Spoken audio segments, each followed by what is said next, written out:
annual Center for Planetary Science and Exploration Distinguished Lecture. There we go.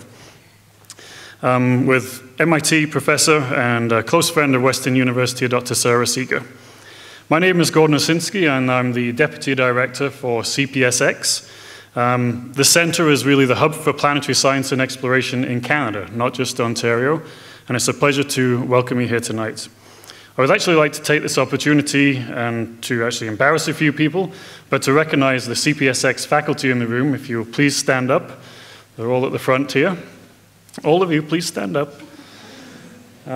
These are the dedicated researchers, teachers, and we like to think of ourselves as 21st century space explorers and part of the London community.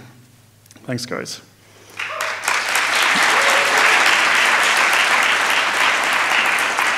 And this is a public lecture, and so we also recognize we are part of the London community. And so to this end, I'd like to give a strong welcome to Dr. Joni Baechler, sorry, not doctor, Joni Baechler, Mayor of London, to say a few words on behalf of the city.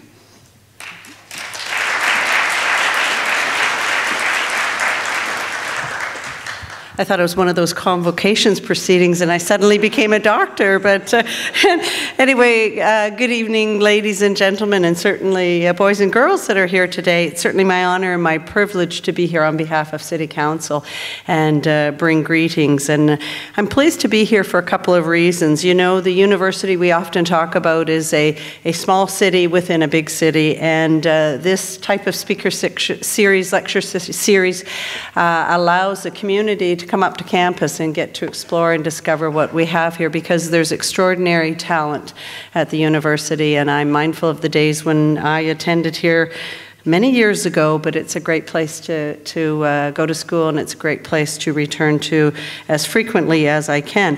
And secondly, what's really interesting is in my office we receive lots of invitations, and my staff came to me and said, there's this really incredibly bright woman that's going to be coming to London, and she's going to be talking to something about exoplanet characteristics or atmospheric conditions, and said, I'm assuming that's a no. And I said, my God, I'd love to go. I'd really be fascinated. And so here I am, because not only is it important that we think about our place in space, and I have a hard time comprehending the vastness of the system that we are within, and I think it is just awe-inspiring. And to come and listen to someone of the talent of Dr. Seager, it's just one thing that I certainly didn't want to miss. So it's my pleasure to be here and hopefully learn something, because I find it fascinating. So thanks very much and enjoy your evening.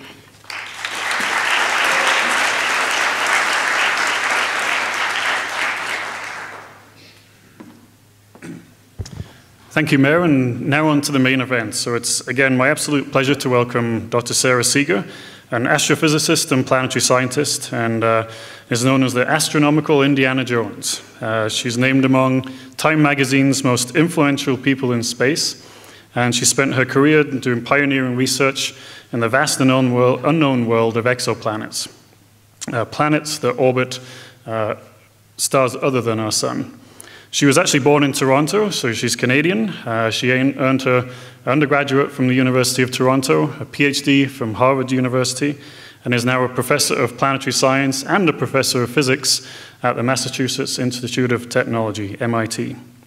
She currently chairs the NASA Science and Technology Definition Team for a probe-class starshade and telescope system for directly imaging these exoplanets. And so she's here tonight to share her passion and experience in the search for Earth's twin. And so please join me in a warm welcome for Dr. Sara Seager.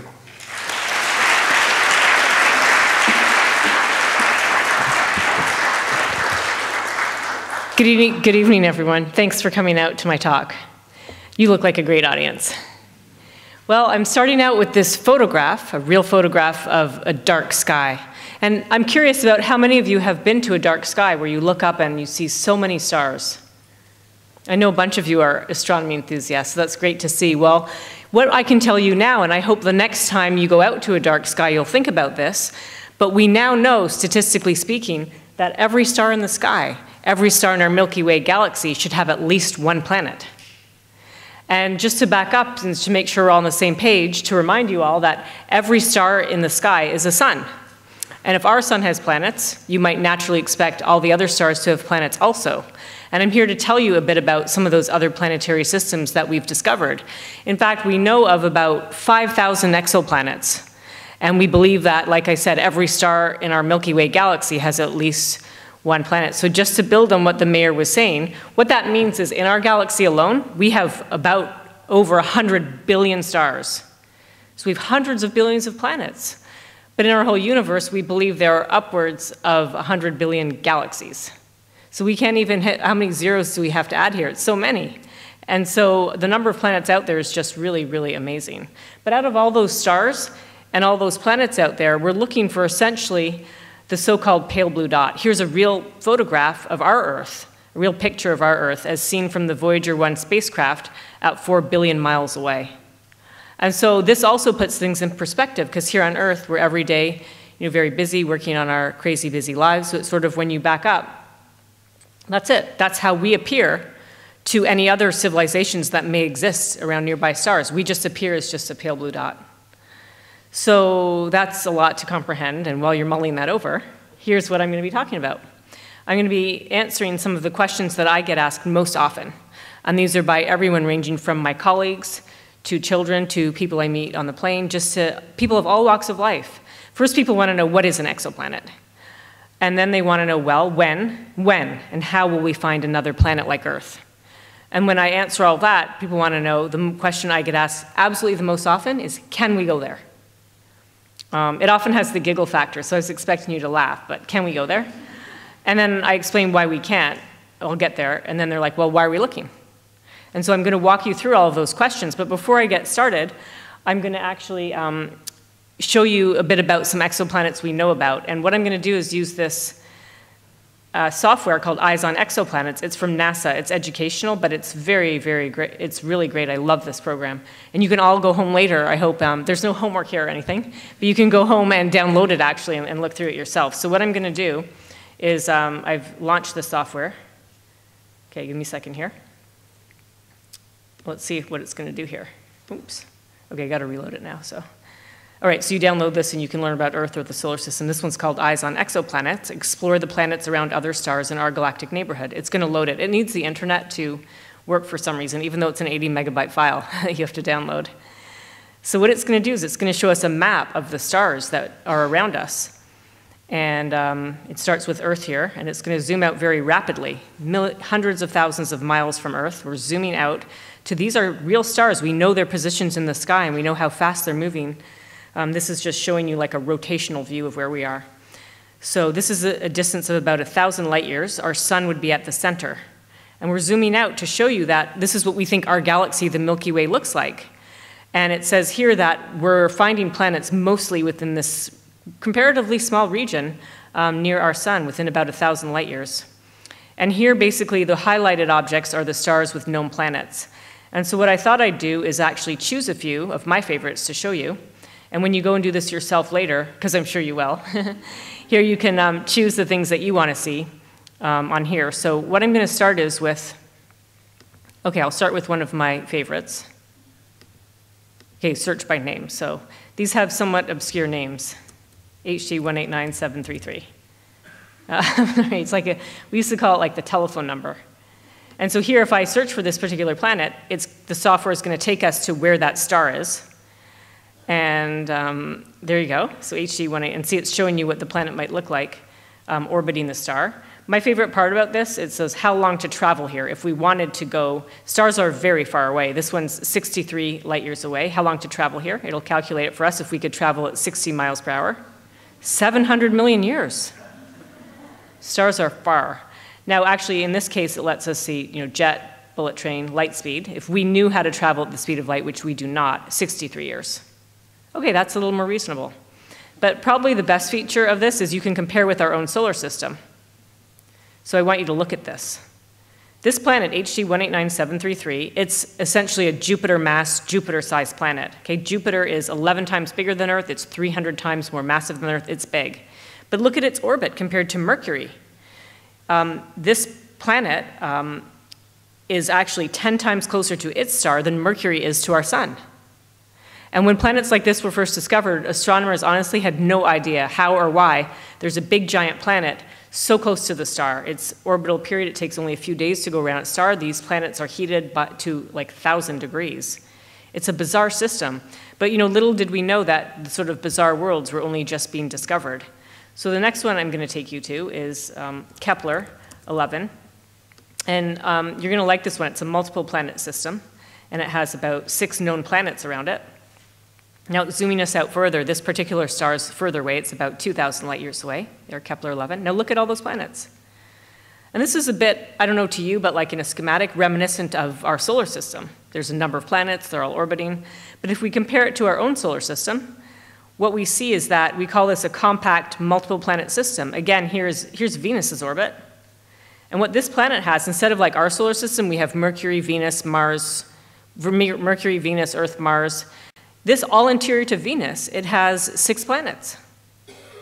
And not only that, these planets, they're not little rocky worlds like Mercury. They're actually, some of them are about 2 to 3 times the size of Earth. And we have nothing like them in our own solar system. So this is like our solar system all compacted down to be tightly packed, orbiting to the interior of Venus. I'm going to show you one more actually, but what I'm trying to convey to you is the huge diversity of other planetary systems. And actually, it's pretty amazing because people always want to know, well, where's the copy of our solar system? Where's the solar system out there? And the answer is we haven't found one yet. Our solar system is somewhat hard to find. Here's HG 80606. Look at this one. What do you notice about this that looks different? It's elliptical. Instead of orbiting its star in a circle, it's on this elongated orbit. It's very elliptical, almost like what we have here, like comets. And this is bizarre, and this planet actually takes 100 days to go around its star. And just to show you as compared to the solar system view, here's what it would look like if we could superimpose our own solar system on it. So here would be Venus again. So actually, we have what we call a selection effect, like a bias. It's easy to find planets close to their star. Hence, a lot of these ones I'm showing you, the planets are quite close to the star relative to where our own Earth would be in this system. So in this case, it's pretty interesting, but astronomers have been able to observe this planet as it approaches the star. It heats up. And in the combined light of the planet and star, we can see it being flash heated by the star as it spends most of its time out here. And when it gets closer to the star, it zips around quickly. And in the sort of 12 hours or so it takes to go through part of here, we've seen it heat up and cool down rapidly. And astronomers hope to be able to extract information about the planet's atmosphere. So that was a very brief tour, just to introduce you to some of the diversity of exoplanets. Now, so many of you who read the news or the astronomy buffs in the audience, you often will see a news article about exoplanets and they'll show you a picture. But these pictures like this, we don't see any pictures of exoplanets this way. These are artist conceptions. And you see a lot of them do kind of look a bit like Earth, right? Because that's our imagination. We're fixated on planets like Earth. We want to find a twin. But we don't have this information. We typically have a mass and an orbit, or we know the size of the planet and an orbit. Sometimes we have the mass and the size. Sometimes we get a little more information. But out of all these planets, the ones that we're looking for are the so-called Goldilocks zone planets. They're planets that could host life. We want to find out, is there life beyond Earth? And our way to find that is we're going to look for rocky worlds that could support life. And all life on Earth requires liquid water, so we want to be able to find planets that have the right surface conditions for liquid water. And this has been dubbed the Goldilocks zone, a planet that is not too hot, not too cold, but just right for life. And in this schematic, it's showing you a planet in a zone. Planets are heated by their star. So the analogy people like to use is it's like a fire. If you're right up close to the fire, you'll get way too hot. If you're far away from the fire, you'll get too cold. But you can find the right distance where the temperature just feels just right. And it's a little more complex than that, but on the whole, planets are heated by the star from the outside. And so we're trying to find planets in this Goldilocks zone that is just right. Now, the only problem is that we're fighting over what the so-called Goldilocks or habitable zone is, where the boundaries are, what happens, and it all relates actually to the greenhouse effect of the planet. Because on our own planet, we're worried about climate change.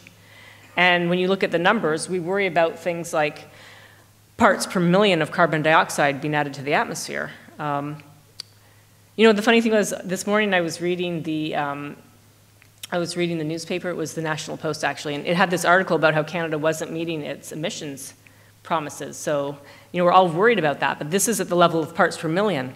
I want you to imagine for a moment if Earth had double the amount of carbon dioxide, or maybe our atmosphere was 10 times more massive. We could have a huge greenhouse effect, and this would change what we would call habitable. So there's so many subtleties here. People are still arguing and trying to figure out what type of planet we should really be looking at. And so sometimes we just use the Earth twin to simplify everything. So to answer the first part of the first question is, what is an exoplanet? It's a planet that orbits a star other than the sun. And we know about thousands of them already. We haven't found a solar system copy. And our solar system is not extremely common. We don't know how common or rare it is, but it could be that 10% of stars, like our sun, could have a planetary system like ours, or it could be much less.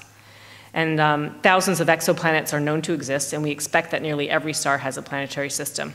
So at that level, I hope that you'll all remember this part, that the planets are essentially everywhere. They're very common. We can say that with certainty now, and we weren't able to say that, let's say, even a decade ago. So I hope you can take that and walk away with it. And I hope it's something that now you'll always remember as part of your general knowledge. So now we get down to the question at hand, is how and when will we find another Earth? Well, our problem with Earth is that, I know it seems so big here, and especially Canada is such a vast country.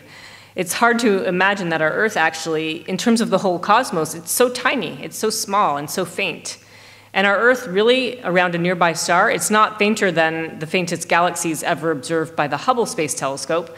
But the problem is it's really next to a very, very bright star.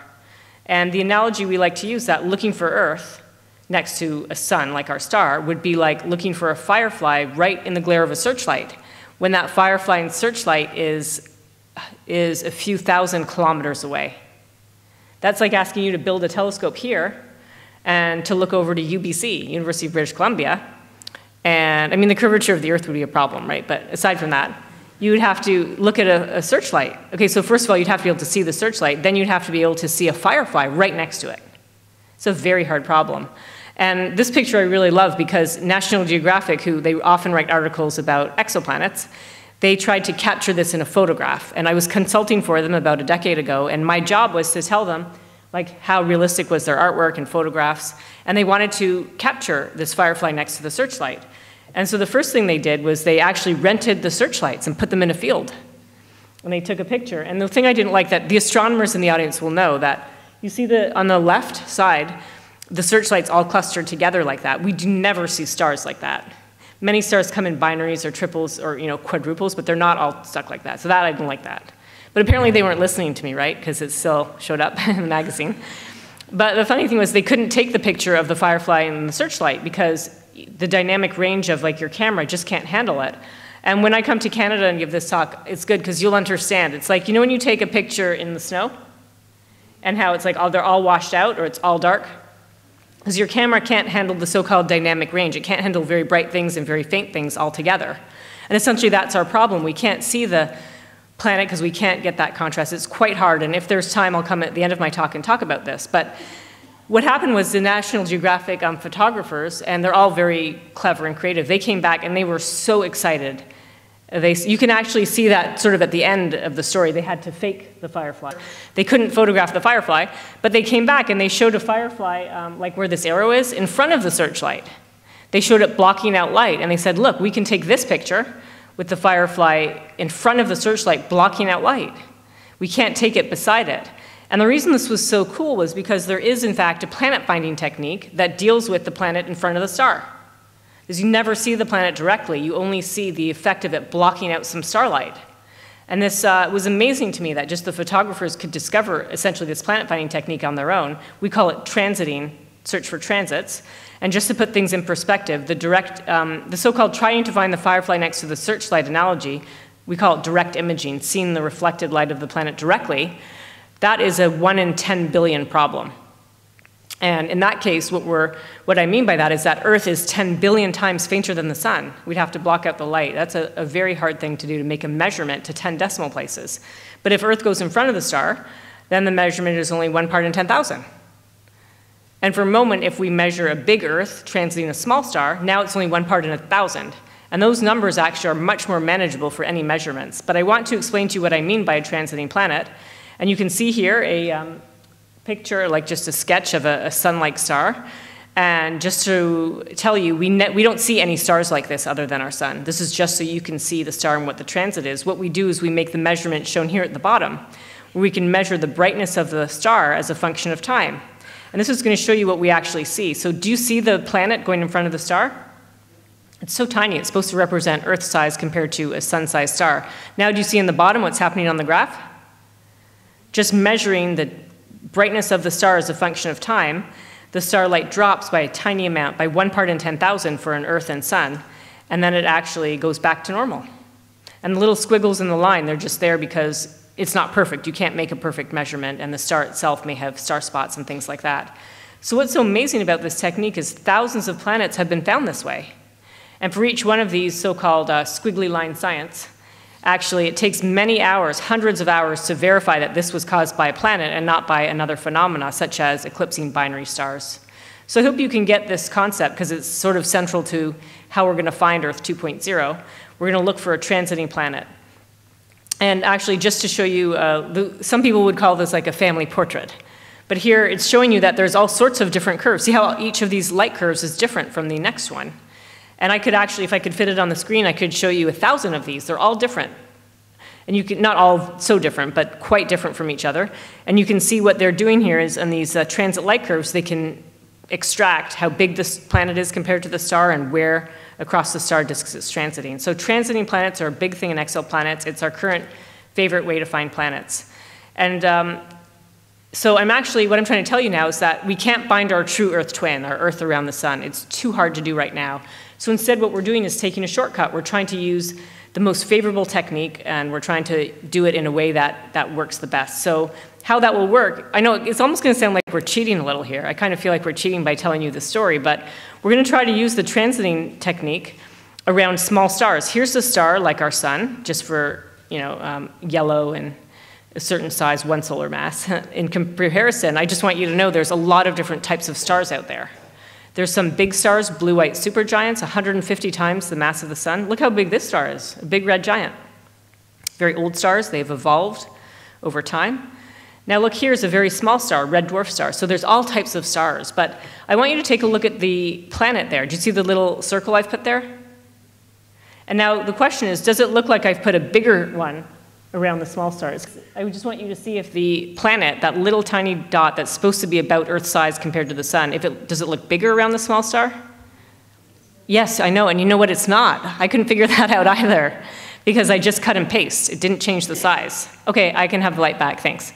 So the point is that it's easier, it looks bigger. It's easier to find a planet around a small star than a big star with the transit technique, because it just blocks out more of the total light.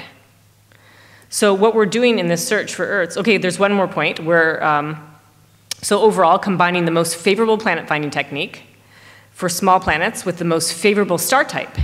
That's our goal here, is we're taking this giant shortcut. And there's one more relevant point, and that is, remember when I introduced the so-called Goldilocks zone or habitable zone? That here's our sun, here's the so-called Goldilocks zone where the temperature is not too hot, not too cold, but just right. And here it's showing you for a small star, that Goldilocks zone is much closer to the star.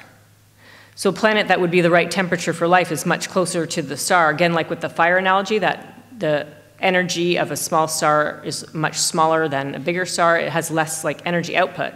So the planet would have to be closer to the star. So I could go on at length about this. We make models about these. We take data. We try to understand them. But to simplify this, to actually communicate to you what I mean by a planet around a small star, let me take you on a virtual trip to one of these imagined habitable worlds around a small star. The first thing you may notice is how big the star appears in the sky. Because remember, the planet is closer to the star. Even though it's a small star, it would look very, very big.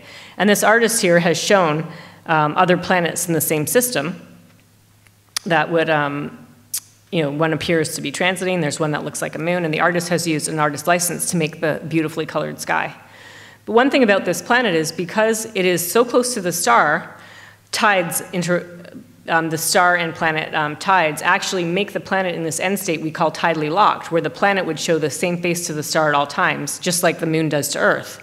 What it really means is that one day, like the length of time it takes the planet to rotate, is the same as 1 year, the amount of time it takes it to revolve. It's just after time we expect a planet close to the star to go this way. But what this means is if we could travel to this other planet and go there, what it means to be tidally locked from the planet's surface is that the sun or the star would always be in the same part of the sky. That means if you were to visit this planet, where would you go actually? Would you want to go where the sun is always setting? Well, no, because they're saying no here because they're astronomers. They want to go where it's no sun, it's always dark, so they can always see the sky. Where I would go, and this is for the astronomy buffs in the room, I would go where I could always see the green flash, for the people who know what the green flash is. In fact, I heard that in Antarctica, when the sun is like really low, you can see the green flash for like a whole minute. So I'm sure that somewhere on one of these planets, you can actually see it the whole time. But another interesting property of this planet, remember I told you it was closer to the star, because the small star has low energy output, so the planet has to be closer to the star if we were to choose one to visit of the right temperature. Well, close to the star also means it orbits the star quickly. And so 1 year on this planet would be equivalent to about 1 month. So for the children in the room, this means that your birthday would happen every month. Every 30 days would be a year. And so that is funny for the kids, but for the parents, it's terrible. And so if we imagine visiting one of these planets around the small star and think about it on second thought, it might not be such a good idea. Because these small stars are very active. They have flares. I mean, if you like the northern lights, it's good, right? But it could be bad because it could knock out like power satellite. It could knock out satellites or power stations. It could be bad for us as humans because we'll get mutations. And so it's not clear if these are good places to visit. And in fact, some astronomers who work on planet formation, and you know how water is everywhere here on our planet, we believe that it got delivered by some comets and asteroids, that some people believe that these small planets close to the small stars wouldn't have water delivery. And so we're not sure maybe if they're such great places for life to visit. I think life could exist subsurface or on the dark side. But for what it's worth, we're going to be looking because, as I've tried to convey to you, that we have this shortcut to Earth 2.0. A big Earth transiting a small star. It's all we can really do in the short term. And that short term is like 10 years. So that's what we're doing now. So to answer this question, how will we find another Earth? We will use transits, the most favorable planet finding technique. We will search small stars with habitable zones close to the star. And we'll consider planets that are bigger than Earth but still rocky, and we call those super Earths. So just for the people in the room who want to know how we're going to do this, because I gave you a sort of pictorial description, it is actually, we have a plan actually, and this is the Transiting Exoplanet Survey Telescope. It tests, we call it TESS. It's an MIT-led NASA mission to launch in 2017. I'm not here just promoting my own institution, by the way, but just FYI. It really is the next thing that's going to happen in exoplanets. TESS is an all-sky survey to find planets transiting bright nearby stars. But TESS builds upon the space telescopes, Canada's first space telescope, MOST, which pioneered precision photometry from space. CRO was a French-European one, and the Kepler Space Telescope that I know a lot of you have heard a lot about. So this has kind of been done before. Here's a artist drawing of the telescope. It's essentially 4 very specialized telephoto lenses, and there's only one deployable here, the solar panels. So there's a kind of long story behind this. Just for people who like orbital dynamics, you can search for TESS exoplanet YouTube, and it'll come up with an 8-minute video that was essentially created for us to sell the project to NASA, but it shows an incredible orbit. It is in a 2-to-1 resonance with the moon, and it's a very elliptical orbit about Earth. And here's just to tell you a little bit more about TESS, here's a photograph of, on the far left, it's George Ricker at MIT, he's the PI, there's myself, and on the right, there's 2 other key players on the TESS team, and this is a mock-up model. It's not the real spacecraft, because see, it's just kind of taped together here. But the goal is just to show you it's not really that big. You know, for bright stars, you don't need like a huge space telescope. And you can see here it's how big it is. On this next picture, you see one of the cameras. It's a detector. Basically, this camera is about 100 millimeter effective pupil diameter. Its bandpass is from 600 to 1,000 nanometers. It has a special athermal camera design. It has a really good thermomechanical stability. I mean, there's a lot I could go on about, low power, low noise CCD electronics, but for our purposes, what's important is each camera has a 24 by 24 degree field of view on the sky, and TESS will cover all the whole sky over the course of 2 years. Now here, actually, we put the smallest person with the lens to make it look as big as possible. But partly why it looks so big is it has this giant baffle here, and the baffle actually is just there to block out stray light like from the moon and other things. But one thing I just wanted you to know is that to get a space mission successfully selected by NASA to go forward, Unbelievable. This is a prototype camera, and 2 prototypes were built even before it was selected to demonstrate. One was shaken seriously to show that the cameras could survive launch vibration. One was cycled thermally to show that as the spacecraft would orbit Earth and the lens assembly would heat up and cool down, that it wouldn't crack a lens or crack apart or anything. And so those 2 of them were tested, and this was when we took it down to Washington, D.C. to show the NASA headquarters in our final our final meeting of the competition. So here's what I pulled out. I pulled out one slide from the video, and I wanted you to see that each of the 4 cameras covers one of these big squares on the sky. And the cameras are lined up so it gets a 90-degree strip, each of 4 segments, and it will just cover the whole sky. Each segment will be observed for about 26 days. Some of them at the poles get a little more coverage. I mean, I threw in a few extra details there for my astronomy colleagues, but the one thing I wanted all of you to know is how hard this problem actually is. We have to go from an all-sky survey of literally looking at millions of stars or hundreds of thousands of stars that are suitable, and we'll find thousands of those light curves, right? Those little light curves. But to say which one is a planet and which our planets we're actually interested on, it will honestly take most of the ground-based telescopes that work at optical wavelengths in the whole world. And we're going to have people doing various things. We call it reconnaissance spectroscopy. That's trying to figure out what the star is. Is it a huge star or a small star? There's so many techniques now that are more or less standard in the field, but it's going to take literally hundreds of thousands of people hours and telescope time to come up with 50 prime targets that I talked about, in the virtual trip to that habitable world. 50 that could potentially be like that, out of this all-sky survey, and many, many people contributing. So how and when will we find Earth 2.0? We have this launch scheduled for 2017. It's an all-sky survey for the super-Earths transiting small stars. And I'll just say, for this part of the talk, if an Earth exists, we have the capability to find and identify it by the 2020s. I hope that's the kind of answer you're expecting. It may seem like a long way off for some of you, but for people who have worked in this field for a long time, it's, well, hopefully not too far off. So now I'm going to change tack a bit and answer the question I get asked most often. Can we go there? And this one, actually, I get asked over and over again. And even when I explain it, I still get asked it again in the quick Q&A. So if you want to ask me about it again, that's okay. So to get started, let's talk about distances. And this here is actually a real image of the sun. And the first question for you to think about is, how big would Earth be compared to this image? There's a clue. Okay, there's actually a dot there. Believe it or not, that's a sunspot. And the way that it's projected, it's a little bit bigger than Earth would be, but I searched for the right photo that only had one sunspot over the right side. So there you go. That's to help set our brains in how small Earth is compared to our sun. And then the next question is, how far away do you think Earth would be? If that's the size of Earth and that's the size of our sun, how far away do you think Earth would be? Raise your hand if you think either you know where, if it's where you're sitting. And by the way, if no one answers, this time I'm going to volunteer the professors from the Planetary Center. I mean, they're in the front row. I have to make sure that they're on their toes. Well, while you're thinking about it, it turns out just by some coincidence that the Earth-Sun distance is about equivalent to 100 sun diameters.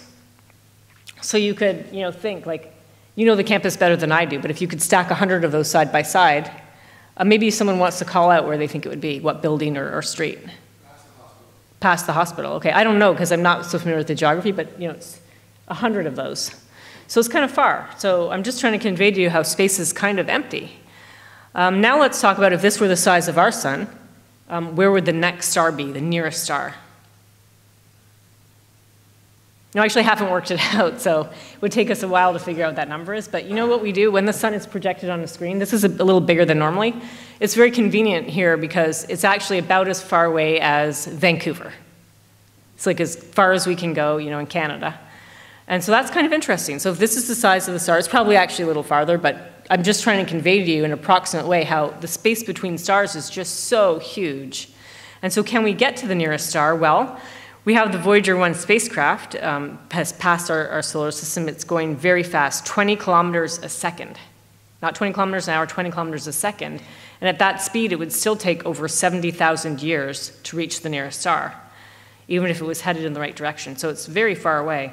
Now, Alpha Centauri, our nearest star system, is 4.22 light years away.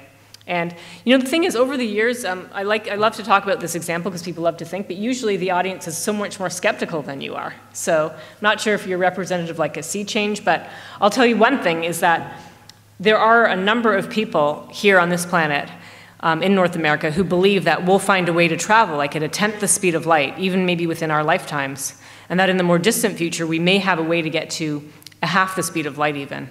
I'm actually going to a conference in November about interstellar travel, and even like people at the level of like a NASA associate administrator have concepts they want to see developed. So let's for a moment assume that we're in the future and that we know that we can get to a nearby star, let's say in a tenth the speed of light. Let's say we can travel at a tenth the speed of light. Then a star about 4 light years away, that would take about 40 years to get there. I wasn't including like speeding up and slowing down, but let's just take that number of 40 years to get there. And the amazing thing is that anytime you ask someone, and I'm asking you right now, would anyone go on that trip? If I said, I know there's a planet around Alpha Centauri, one of the stars in that system, it takes you 40 years to get there, you can go and explore another planet. Would anyone be willing to go? The thing is, I can't really see the audience, so I have to step back there. The thing is, you know what? There's always people. That's why I can ask this question, because there's always going to be people who say yes, because the human drive to explore is just incredible. And you know what? I forgot to tell you that it's a one-way trip. But now I want to know, would you still go? And yes, actually, the same, you know, people still want to go in this drive. That's why we hear about people wanting to go to Mars and everything. And so one of the things in exoplanets, and I'm saying this with all seriousness, is that we really believe that when we find these habitable worlds, that future generations, you know, hundreds or 1,000 or thousands of years from now will look back when they're making their interstellar voyage, and they'll remember all of us here collectively as that generation that was there when we first found the Earth-like worlds. So the answer to the question, can we go there, it's not for now. But there's a tremendous enthusiasm about this. So for the last part of my talk, it's the question of if we can't go there, why look? And I didn't get asked that question here yet, like today when I was visiting and talking to students and giving another talk, but I do actually get asked this at universities. And there are many answers, but the one that's my favorite is I call it the real search for alien life. And we're looking for planets that could host life because we want to search for gases in an exoplanet atmosphere that might be attributed to life. And just to give you the sort of short answer, it's sort of very overly simplified, and it's you know, the nature of us all to be very self-centered. So we think about our own Earth and what gases on our own Earth are produced by life. There's one in particular, oxygen. We breathe in oxygen, but plants and photosynthetic life create oxygen. And oxygen fills our atmosphere to 20% by volume. That's a lot of oxygen. But at the same time, without life on Earth, we would not have any oxygen. We'd have the tiniest amount of oxygen that could not be detected from afar. So imagine that life on our planet has changed our atmosphere. And oxygen is such a highly reactive gas that it really shouldn't be in our atmosphere at all, actually. And so if we think of our own Earth, and this example of oxygen is such a great idea, and we hope that we can see signs of oxygen on other planets. I personally hope that there are intelligent life out there who have our capabilities and are building a space telescope and find oxygen here, and that they'll wonder, they may not be 100% sure it's caused by life, but they'll know that something funny is going on when there's something like 10 orders of magnitude more oxygen than should be there. So what we're doing is we're looking for gases that don't belong. And I just have a few slides about this. I want to leave a lot of time for Q&A, so I have to think of what level to tell you this at. But this is a spectrum. And what I want to tell you what a spectrum is for those who don't know. But if you imagine for a moment looking at a rainbow, because that's what this is, it's light from our sun actually spread out, like creating a rainbow on a detector. If you could look at a rainbow closely, you'd actually see that there are some bites, we call it like bites out of the rainbow, or missing. And this is from molecules that are absorbing in our own Earth's atmosphere, and in this case, it's also in the sun's atmosphere, or the photosphere. But you can see all these dark lines missing? It's because there are gases absorbing, they're removing some of the light.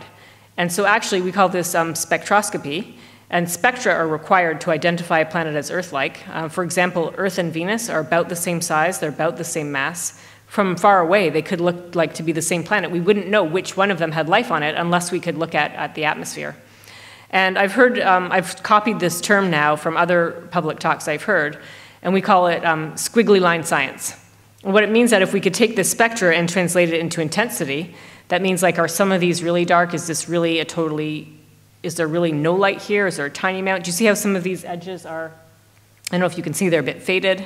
There's like a grade here. So if we could change a spectrum and see it as a squiggly line science, we call it, you see here, these are actually absorption features. From this, people who work in this field could take this squiggly line, they could say, you know, there's water in this. This is just a sketch, but in this particular one, there's water vapor here. That's what we're looking for. In one case, is water vapor. And what this is showing you, I have one more kind of complex concept, that when the planet is transiting the star, when it goes in front of the star, some of the starlight can shine through the atmosphere, and we can actually pick up what is in the planet atmosphere. It's like shining a flashlight through a fog when not all of the light makes it through. And if you could analyze what light you started with versus what light makes it through the fog, you could actually pick up the composition of the fog if you were careful. And so actually we do this. The planet goes in front of the star and we take a spectrum. And we have about a handful of planets that we've studied their atmospheres in this way. And we have dozens more atmospheres that we've done more crudely.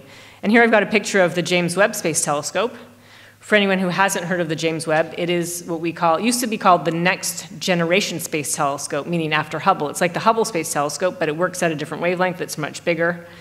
And the James Webb Space Telescope, interestingly enough, the Canadians always participate in they participate in the Hubble Space Telescope. They're a player on the James Webb Space Telescope, and they have an instrument called NIRISS. It's being built by René Doyon out in Université de Montréal, and he actually has one of the two prime instruments for studying exoplanet atmospheres. So we're going to find all these planets with the TESS Space Telescope and other telescopes, and we're going to use this big, complicated-looking telescope to look at their atmospheres. When the planet goes in front of the star, we're going to see the starlight shining through. And that's sort of the big picture of what we're going to do. We're going to try to find signs of life on an exoplanet far away. So if we can't go there, why look? We're going to do what we call remote sensing. And this builds upon decades of Earth satellites looking down at Earth, us putting space telescopes and looking at stars and galaxies far away. We're not inventing anything new. We're just pushing the techniques to do much better. So if we can't go there, why look? Remote sensing to search for gases in a planet atmosphere that might be attributed to life. And I did forget to mention that we're not necessarily looking for intelligent life, unfortunately. We wouldn't know if the gases that are out there are produced by little green people or just microbes that are covering another planet. So on our own Earth, there's hundreds, thousands of different gases produced by life, but we're looking for gases that fill the atmosphere and that are very visible from far away. So before I wrap up, I just want you to know, so you thought that you understood, hopefully you understood and you got it somewhat complex. There's just one more part of the story that I have to tell you about, because I would be doing you a disservice if I didn't tell you the full story. Transits are only the first part of a long story. For planets transits are limited to planets that have a fortuitous alignment. They have to be lined up just so you can see the planet go in front of the star. They're not all like that. They can have any orientation. It's all random. The way planets and stars form, we don't know. And so ultimately, transits are quite rare. And we may not find another Earth with the shortcut that I told you about. And so ultimately, we need a whole different technique. And we're also working on that technique, but I'm going to just show you a concept of what it is. Remember the firefly and the searchlight analogy? So we really want to block out the searchlight, the star, so we can see the planet directly. And this little animation, it just shows you what might happen if you could put a giant circular screen in space and block out the starlight, reduce the glare, and you may be able to see planets there. I hope someone's going to ask about that in the Q&A, because I have a couple of extra slides to tell you about. So to summarize, what is an exoplanet? It's a planet orbiting a star other than the sun. We know of thousands of exoplanets, and we believe, we have found statistically speaking, that every star in the Milky Way galaxy should have at least one planet. When and how will we find another Earth? If Earths are very common, if they're very common around small stars, we actually have the capability to find and identify one. Once the TESS Space Telescope and the James Webb Space Telescope launch, they'll launch around 2017, 2018, so give us another few years. So I said in the 2020s, if we're lucky. Can we go there? We went over that. We want to go there, but not for now. If we can't go there, why look? I said we want to do remote sensing with space telescopes to study the planets in more detail. And I just wanted to end with this slide. You know how, I'll speak for a moment to the people in the room who didn't have cell phones as a child. You know how for us now, our children grow up today like with cell phones. It's like they always had a cell phone. They never lived without a computer. Well, you know, it's the same with exoplanets.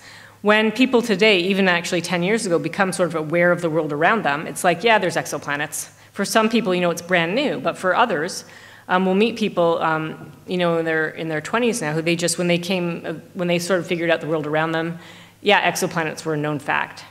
And so what we hope to do is to take this a much further step, that someday it'll be just common knowledge that yes, there are signs of life. We have high confidence that there is life beyond our planetary system. And so I have this image of children like looking at the night sky, and that's why I like to end my talk by telling you that in the future we want to be able to take our children and grandchildren. I always leave out the word great-grandchildren because I'm working hard to make this happen soon. Children and grandchildren and nieces and nephews to a dark site, and to point to a sun-like star and to tell them that star has a planet like Earth. Thanks for your attention.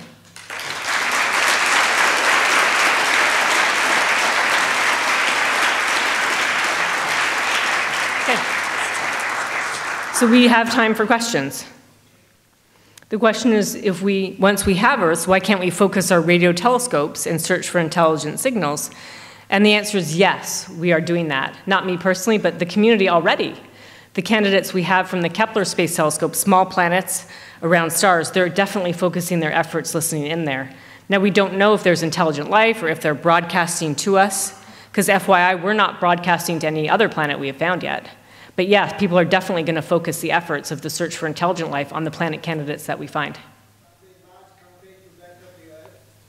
The question is, how large are the eccentricities? I showed you like a completely extreme example at the beginning. That one is very unusual. We don't have too many like that.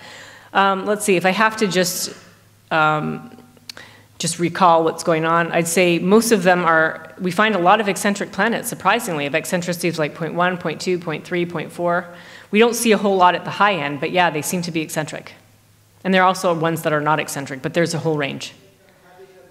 Okay, yes. Does an eccentric planet make it habitable? Imagine if we went close to the star and heated up and far from the star and cooled down. We don't totally know. People make models, and you hope that your ocean has like a high heat capacity, and you'll have the ocean, how you get the lake effect. You hope that you kind of have that and the planet has a buffer against it, but we really don't know. I think with an extreme eccentricity, the answer may be no, and in that case, the life might be subsurface, where it's heated from below, essentially, and keeps warm that way. Good question. Are there any planets that we're in favor right now? And the funny thing it is, just like there's a trend, like, in fashion or like in an app, in exoplanets, there's definitely a trend. And it always goes towards the smallest planet known at the time that you can study in a lot of detail. And so right now, I would have to say that it's, I guess I'd have to say there's two planets, but one of them, it's called, it just has a name called Gliese 1214b, but it's a small planet. And it's not like predominantly rocky, but we're not really even totally sure what it's made of. Is it like a scaled up version of one of Jupiter's icy moons, or is it a planet that has a lot of hydrogen and helium? And we're trying to understand that by looking at its atmosphere. And basically it's what we call like a mini Neptune planet. It's heated to about 700 degrees by its star. And it's in favor because we're so puzzled by what this planet could be. People on ground-based telescopes all around the globe, and with Hubble Space Telescope also, have pretty much maxed out on the time that they can have to observe it. And we actually, remember when I showed you the spectra, the squiggly line science? Well, in this case, there's no squiggly line, it's just a straight line. And what that means is we can't see any atmospheric feature. We think it's like filled with clouds and stuff like that. I'd say the other set of favorite planets are the Earth-sized planets in the habitable zones, and there's a few of those, but we don't really have a lot of information about them. Have we observed planets without atmospheres like Mercury? The thing is, we don't know, unfortunately. And so the question would be, like, how would we identify a planet without an atmosphere? One idea is we think we may see like a hot spot. If we have a hot, rocky world very close to the star and it's tidally locked, there may be one spot that's so heated, we can see that. But we haven't yet. And in fact, some people may have speculated that this planet I just talked about, that we can't see any atmospheric features of, there could be a bizarre way in which it didn't have an atmosphere. It's probably unlikely, but we haven't seen one yet, and we're not sure. Thanks, I'm really glad you asked, because I was going to have, no one asked me about this, I was actually going to have to ask myself a question. Because remember I showed this too, because this is actually my favorite topic, but I felt I owed it to you to tell you what was going on now, not something that's going on like in the far future, right? But I just want to tell you about this. The so-called direct imaging approach, where we block out the starlight to see the planet directly, we actually have plans underway to make this happen. And I want to explain to you about how that's going to happen. Let me think for a second. Okay, we're going to put a very specially shaped screen in space. And this specially shaped screen, it's going to literally fly tens of thousands of kilometers from the Space Telescope. And it's going to block out starlight so we can see the planet directly. And actually, you know what? A circle is a bad idea. And the reason is because of diffraction. When you have a light like a star and it hits a big circular screen, it doesn't get blocked. This sounds a little weird, but it doesn't get blocked out. So instead of seeing a point source, you actually end up seeing ripples. Just like dropping a pebble in a pond where you'll see ripples, you'll get light ripples. And the problem with these light ripples is they're so bright. They're brighter, way brighter than the planet you're looking for. So here's a cartoon, a schematic of this. So imagine that we have a big circular screen in space. On the left, we'll actually get that pattern on the right. If you can see it clearly, you'll see rings, light rings. And it's just because light can act like a wave, just like water when you drop the pebble in the pond and you see ripples. But people have worked out mathematically that if your screen is a very special shape, like that flower shape, that petal star shape, actually, you know what you would get? Instead of seeing a dot like the star, you'll actually see the image on the bottom right. It would be equivalent to dropping a pebble in a pond and not seeing any ripples. Having the area around the pebble to be like perfectly smooth to 10 decimal places. And all the waves would be pushed off to the edges. And so people have worked this out mathematically. And actually, so we have a concept. So I have two just short movies to show you about that concept. We call it the star shade. And here you're going to see an animation showing you a concept where the star shade and telescope could launch together. And these petals would unfurl from a stowed position. The central truss would expand, and the petals will open and snap into space, snap into place. And these petals actually have to be manufactured very precisely, because to block out the light, like to make your wave, imagine you were dropping the pebble in a pond and you had to have it all perfectly smooth. The actually shape of those petals has to be incredibly precise. And here it shows you the screen flying far away from the telescope and blocking out the starlight so one could see the planets directly. And actually, there's a lot of math involved. There's a whole family of solutions of what shape and how many petals and how long they are and how long those tips are. But just in case you thought I was just showing you a movie for fun, I want to show you now a real video. And this is showing you a technology demonstration of 4 petals. And these petals were manufactured with flight-like materials. They're carbon fiber. And they're unfurling from a stowed position. You can see there are these longerons. You couldn't see it, but they snap into place once the petals have unfurled, rigidizing the petals. This is actually a real scale model. It's a 20-meter tip-to-tip diameter star shade. And see the central truss here? Remember, you know what? That actually is a leftover truss from large radio deployables. This large screen has heritage from large structures that are listening in on us. Now you see the second stage of deployment where the truss expands and the petals finish unfolding and snap into place. And I always get asked, why are there people in this movie? Because the goal wasn't to show that the truss can automatically deploy at this point. It was just to show that if you make that deployment over and over again, the petals can go to the same position relative to each other to within millimeters. So I just gave you the tiniest glimpse of the Starshade project, and I'm pleased to tell you that I'm leading a study about this that NASA is sponsoring. We're trying to figure out how soon we can finish completing the technology development and build and launch the Starshade. And that's what I spend most of my time on today, actually, is the Starshade project. So thanks for asking that question.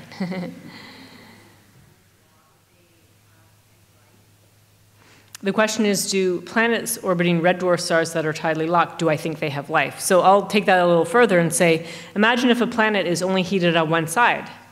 People were worried that one side would be so super hot and the other side would be so cold, and that this could be bad for life, that we need to have changing conditions and whatnot. But actually people have done studies, and they've shown that we now believe that as long as the planet has an atmosphere like Mars's atmosphere, so as long as it has some kind of atmosphere, that energy, the heat, will be circulated around the planet. And so we don't expect the planet to be really hot and really cold. That's sort of the theoretical answer.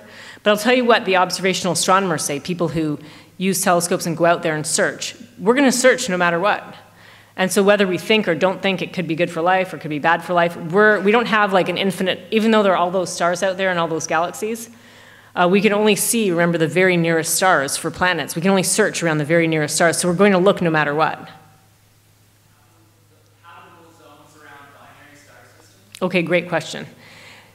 Is there potential for habitable zones around binary star systems? I'm actually pleased to tell you that there are binary stars, 2 stars that actually orbit each other, and they orbit their common center of mass. And in fact, planets have been found orbiting binary stars. That's like a planet, there's 2 stars, and a planet can orbit both of them. So it's like having 2 suns. And the question is, can you have a habitable zone around them? And the answer is yes. It's a little more complicated, but I think as long as the planet is far enough away from those stars, they're kind of like, they're not like one star, but they're kind of like there's a combined energy coming from those stars. So it is a little complicated, but I did get asked earlier, did I have a good question? Was there a good problem to work on? That actually may be one of them. So great question.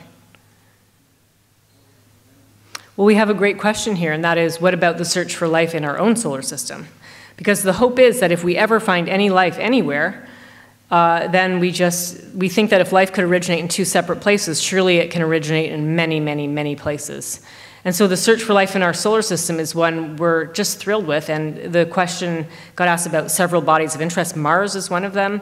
There's Europa, Jupiter's icy moon that has an ocean underneath an ice-covered crust. There's Enceladus, a planet that has a reservoir inside of it, and it spews out these geysers of water. There's Titan, one of Saturn. There's Titan, Saturn's moon that has liquid on it, not liquid water lakes. It has liquid, almost like liquid gasoline lakes, methane and ethane. And the question is, what about there? Now that one is a tough one because we don't see signs of life far away. We don't see the biosignature gases, but all of us want to go there. If we had infinite amounts of money, we would be figuring out how to go to Europa and how to drill many, many, many kilometers down to look underneath and see what's there. On Mars especially, I always see that people always keep going back to Mars even when they don't find life.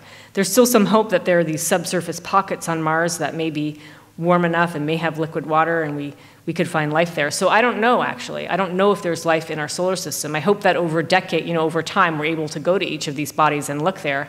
But in exoplanets, it's so different. I'm not favoring one over the other. Well, I am, but in exoplanets, it's really quantity compared to quality. We can't go there and get a sample or drill down and look.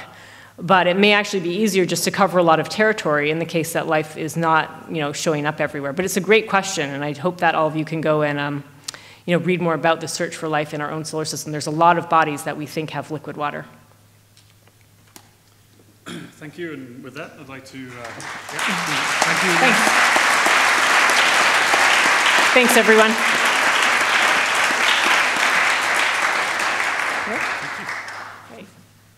And maybe thank you once again to Dr. Seager.